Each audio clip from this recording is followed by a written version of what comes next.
Hi, this is Heather with Especially Paper. Today we're going to make this display of woodland flowers. These paper flowers are winter aconite, so they're quite a small flower in real life. So we're going to go through how to color the pieces, how to put them together and shape the paper, and then I'll share some tips for how to display your flowers. This is available as an SVG template for your cutting machine, so Silhouette machines, Cricut machines, or any other machine that accepts SVG files. I've already cut all the pieces on my machine and we're going to pick up from that point. For supplies, you'll need floral wires. I'm using this thick paper covered floral wire and some smaller wires for the leaves. The thicker wire is for the flower itself. I'm going to be coloring the pieces. That's completely optional, but I'm using pan pastels as well as alcohol markers and some fine line markers as well. And today I'm using the Oahu markers. I actually have no idea how to say that, but something like that. And I'll include a link if you're interested in those in the description. So starting with the 2 petal pieces, that's our first step, is to color and assemble the petals. Use a fine tip marker to draw veins on the petals. So I'm using a pale green on the yellow text weight paper. And this yellow paper is from Astro Bright. That's one of my favorites for the text weight paper. Once you've drawn on the veins, go ahead and layer the paper petals together. So you'll just need the 2 pieces and position them so that the center hole aligns and that the petals alternate.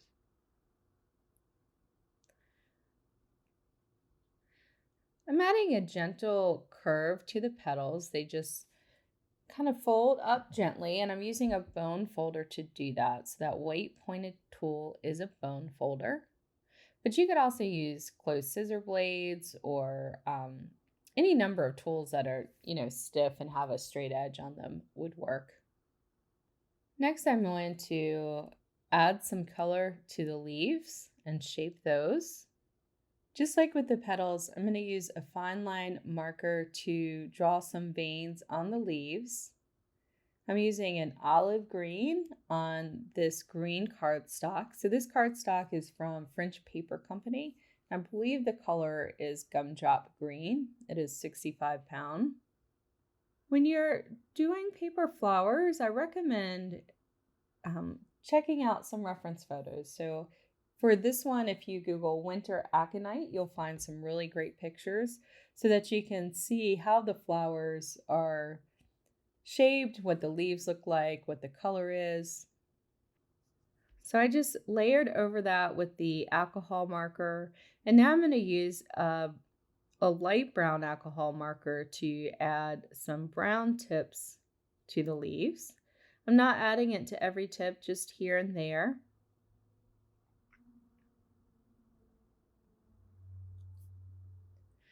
And because I'd already layered some alcohol marker onto this paper, which is still a bit wet with the ink, the brown is going to bleed in a little bit, and that's what I want. It's going to help it blend.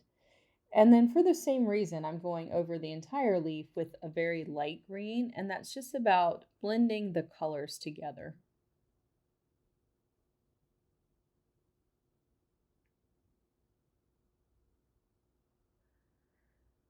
And on this particular piece, I know the back isn't going to be seen, but I'm going to go ahead and add color just in case a little bit of the a little bit of the back peeks through in the finished piece.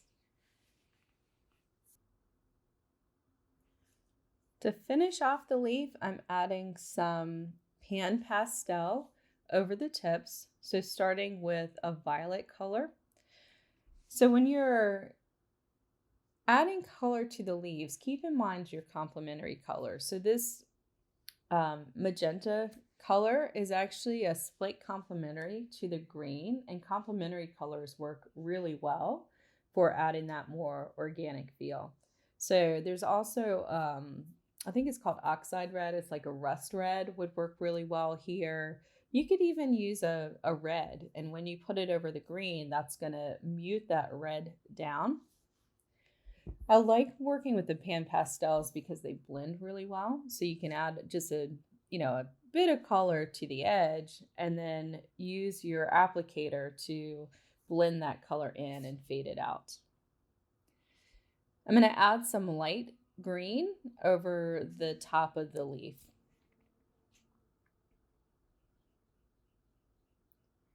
One other note too, I really like working with the combination of alcohol markers and pan pastels. They work well together, but I always make sure to put the pan pastel last. So I don't want to layer on pan pastel and then use my marker. I think that would mess up the tips of my markers and dirty them up and make them not work as well. So I always make sure to use the pan pastel last. I'm using my bone folder again to add a little bit of shape to these leaves. And these leaves, they look kind of like a ruffle underneath the flower. And the tips of the leaves are folded down. I think they look kind of like a Victorian collar. That's what these flowers remind me of. So just apply gentle pressure to create that shape.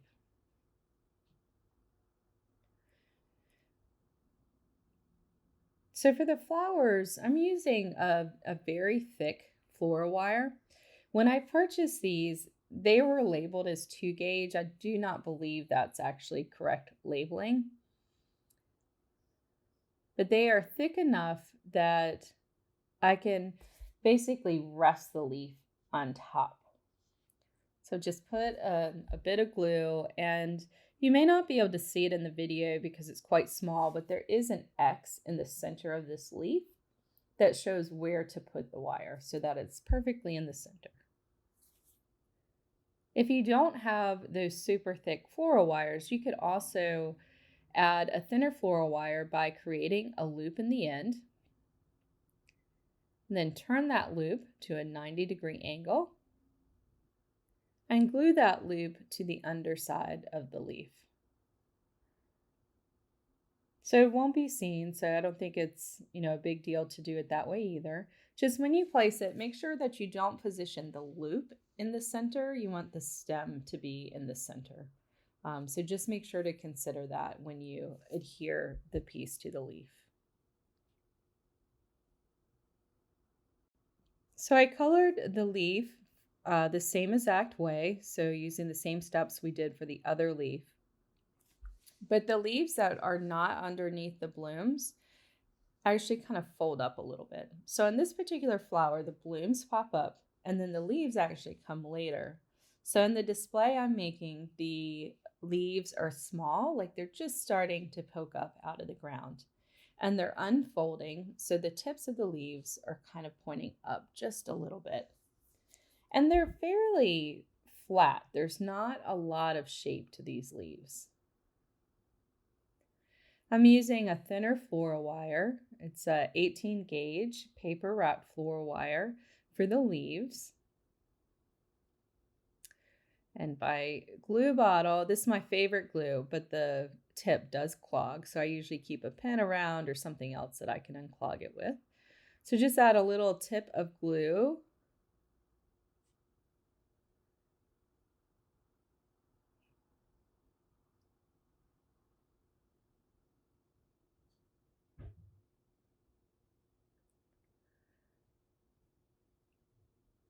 And position your floral wire tip right in that spot of glue. You really don't need much. So just a little bit and then set it aside to dry. All right, the flower center on this piece, it's part of what I really like about the flower. It has lots of stamens and a pale green center. So for the stamens, I'm going to layer 4 pieces together. And when you pull these off of your cutting mat, just be careful. The arms like to come off because they are very thin. If you lose an arm or two, it really doesn't matter. It's not going to show in its final piece. Layer 4 of the stamen pieces together. As you layer them together, just position them so that the arms alternate and that they cover the entire circle. Use your bone folder to add a little bit of curve. And most of the curve is at the bottom of the arms. And then the stamens, by the time you get to the end, those are pretty much straight out.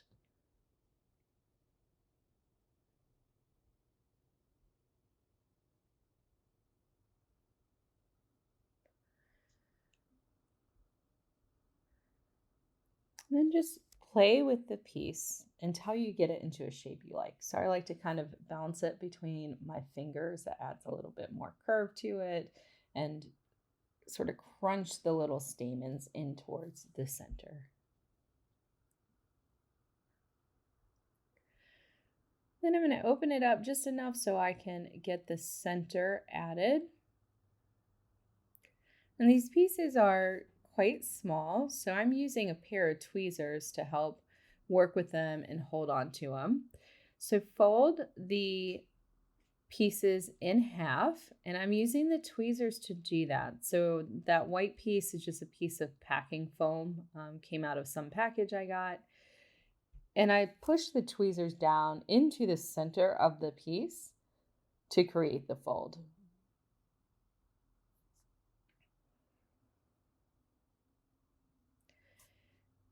And ultimately, we're not going to keep these folded completely in half. We're going to let them open up a little bit.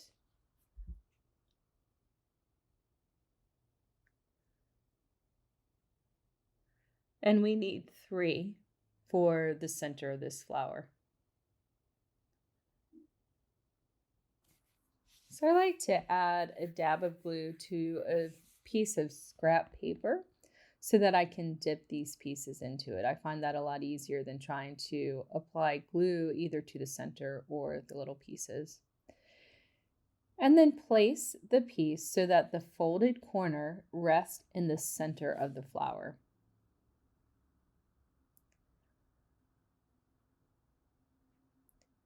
Place the next piece so that corner meets the corner of the other piece. And if you think about what this looks like from above, it should kind of create an asterisk shape. So each of the pieces are unfolded just a little bit. And so it kind of creates that star shape.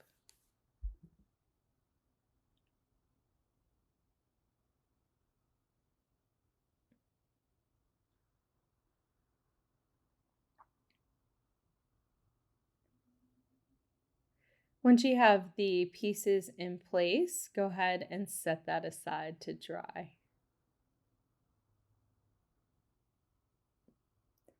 Now we've got all the pieces and parts colored and put together. So we just need to assemble the pieces.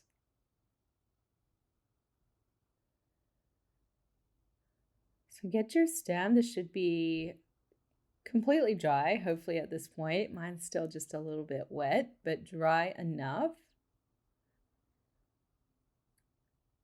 Add a touch of glue where that stem meets the leaf and top it with the flower.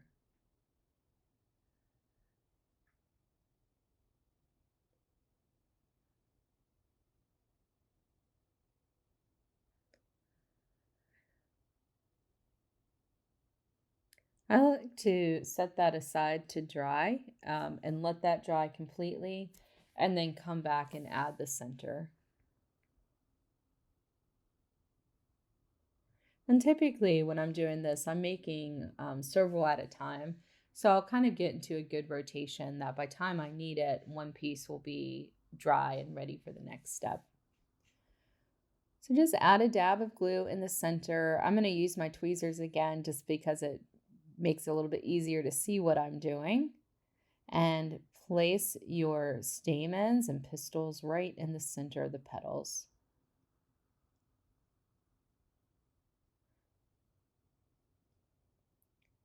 Okay, and the flower is done. Isn't that pretty? All right, we're gonna set up the display. I'm going to be displaying these inside of a glass cloche.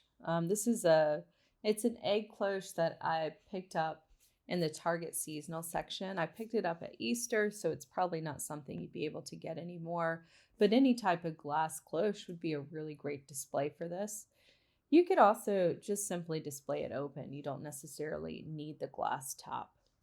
All right, so the leaf is dry. I'm going to add a little bit of curve to the stem, and an easy way to do that is to grab something that's hard and round. So I use my pan pastel and just wrap the wire slightly around that. Because these are just coming out of the ground, I want them to be fairly short, so I'm just snipping the straight end off of that leaf. As a base for the display, I'm going to use some wax-based clay. This is Monster Clay. I actually recommend using an air dry clay. This happens to be something that I had around for another project. I do really like it for this purpose, but it's a little bit pricey to get specifically for this. So air dry clay also works well. You just need to make sure if you're using air dry clay that you're pushing holes into the piece while it's still wet or it's still, moldable. All right, so I have a few of my flowers already pushed into the clay base. And I'm going to add reindeer moss, some preserved reindeer moss. It's in a limey green color. So I'm waiting to add my last leaf because I want to be able to get to the center with this reindeer moss. I'm not gluing it in. I want to be able to pull it off and reuse these bits later. And I actually don't know how, I don't think glue would mix very well with this Monster Clay either. If you use the air dry clay, you could hot glue the moss onto it if you prefer.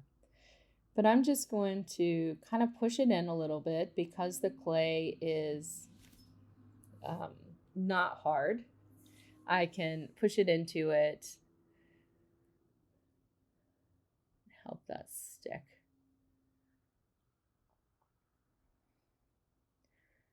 Now I'm going to position my leaf, and putting in it afterwards is actually also going to help the reindeer moss stick.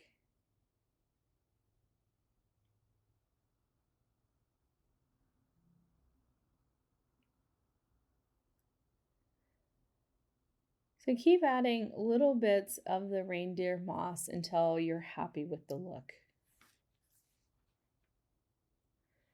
Another option, rather than using the clay as a base, is if you have a wooden base, you could drill some holes into it.